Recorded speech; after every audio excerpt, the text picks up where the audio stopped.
KVP KCR పాత్ర ఏమైనా ఉండొచ్చునా ఈ నియామకం విషయంలో? నాకు తెలిసి వాళ్ళదంతా నడుస్తుందా అంత లేదు ఇప్పుడు లేదు. కేవీపీ గారు అయితే నాతో మంచినే ఉంటాడు.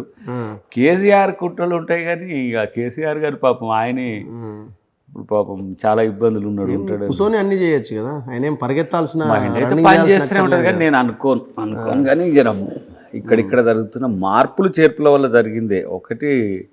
రెండోది ఏంటంటే కానీ ఇది రేవంత్కే ఉండాలి కదా. అరే మనోడు ఆయన ముఖ్యమంత్రి కదా, ఆయన చెప్పింది ఆయన ఆడ పాసిబుల్ అవుతుంది, ఢిల్లీలో కూడా ఉండాల్సిందేనా అయ్యాల్సిందే అయితే కుదరదానంటే అయిపోయాయి. వారు కూడా ఢిల్లీలో కలిసిన వారిని అప్పటికి అది లిస్టు తయారవుతున్న క్రమం అప్పుడు కలిసి వారు దావస్కు పాజిటివ్ చెప్పి వెళ్ళిపోయింది. లేకపోతే ఫస్ట్లో నీకు ఎందుకుంటుంది నేమెందుకుంటుంది రెండిట్లలో మాది ఇద్దరిదే ఉంది. చెప్పిన తర్వాత కూడా మారింది కదా. మరి మారిందంటే పోయినాక మారిందా ఎట్లా మార్చింది అనే దాని విషయంలో సరే పోయినాక మార్చినా ఇప్పుడు ఆయన అయితే స్ట్రాంగ్ నిలబడాలి కదా. ఎట్లా మారుస్తారన్నా అనాలా లేకపోతే మీ వైపు నిలబడాలి కదా అంటున్నా నేను. దాకా ఇంకో మంచి పొజిషన్ పెడుతున్నా కదా ఎందుకు అని అనుకున్నాను. ఆ పొజిషన్ ఏంటో నీకైతే అర్థం కావట్లేదా? నాకైతే అర్థమవుతలేదు. ఏం కాదు మంచి అంటే మీకు ఎంపీ కూడా అవకాశం ఎట్లుంది చెప్పండి. ఇప్పుడు వివేక్ డిగ్ చేయాలి కాదు. ఇప్పుడు మీకు మాల సామాజిక వర్గం అంటే ఒక సామాజిక వర్గం నుంచి 3 ఎట్లా వస్తాయి? ఇక్కడ వివేక్ కొడుకు అడుగుతున్నాడు, డిగ్ చేసి ఇవ్వాల్సిందే. ఎట్లా డిగ్ చేసినా కూడా ఎట్లా ఇప్పుడు మిగతా వర్గాలు లేనప్పుడు ఇక ముందు ఉన్నాయి కదా, ఇంకా 2 రాజ్యసభలు ఉన్నాయి, ఇంకా ఉన్నాయి. ఇక ఏముంటాయో వాళ్ళు లేవు ఏదని ఇయ్యని. ఇప్పుడు పిసిసి అధ్యక్షుడు అంటున్నారు, అది కూడా అంటారు ఇయ్యని. ఏదైనా ఇచ్చేదే ఉంది కదా. అదేమన్నా ఉందా, ప్రపోజల్ ఉందా? నాకు ఏది లేదు. నేను ఎక్కడన్నా నేను పోయి ఎవరికన్నా కూర్చొని పైరవి చేసి నాకు ఇది ఏమన్నా దాఖలాలు ఉంటాయా? ఎమ్మెల్సీతో సహా ఎమ్మెల్యే కూడా ఎందుకు కంటెస్ట్ చేయాలి? నా డ్యూటీ అది. నన్ను రానివ్వకపోయినా చేయకపోయినా తుంగతుర్తికి అప్లై చేసుకోవాల్సిన నైతిక బాధ్యత ఉన్నాను. ఇంకా నేను ఎక్కడ కూడా అప్లై చేసుకోవద్దు. ఓకే, ఎందుకు?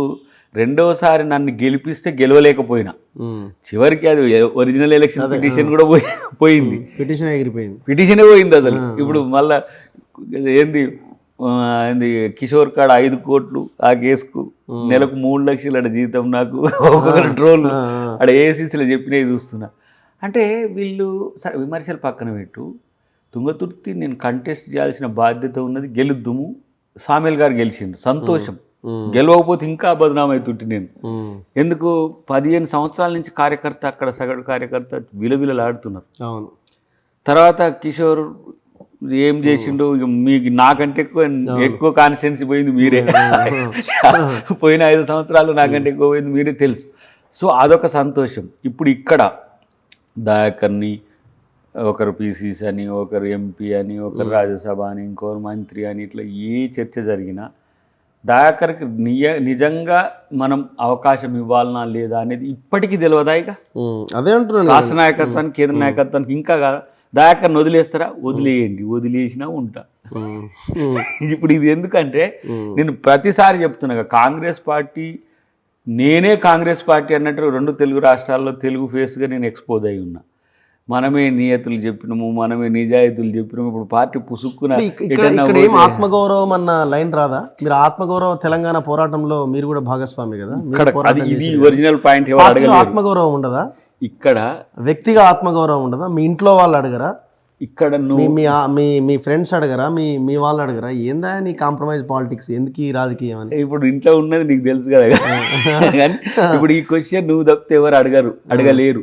ఎందుకంటే ఆ టైప్ జర్నలిజం లేదు. నేను నా మిషన్ డెఫినెట్గా ఈ భారత రాజ్యాంగం భాజపా వచ్చిన తర్వాత ప్రమాదంలో పడుతుంది కాబట్టి కాంగ్రెస్ పార్టీతో ఉండాలి.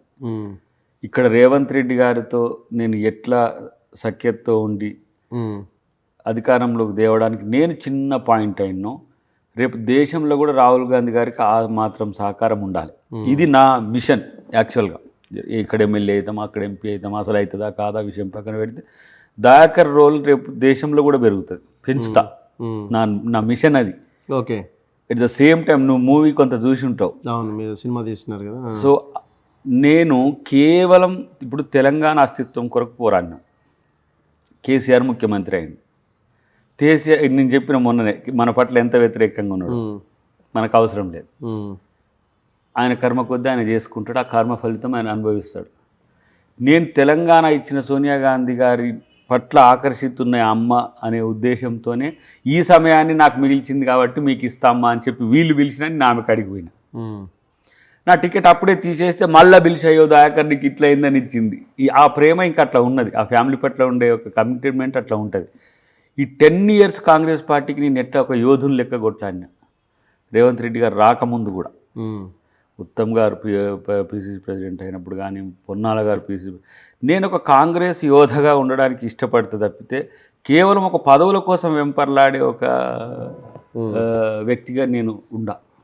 రేపు ఏది రాకపోయినా సరే ఈ పరిస్థితుల్లో ఇంత పెద్ద అధికారం వచ్చినప్పుడు నన్ను అకామిడేట్ చేయడానికి పార్టీకి పెద్ద సమస్య అని నేను అనుకోను.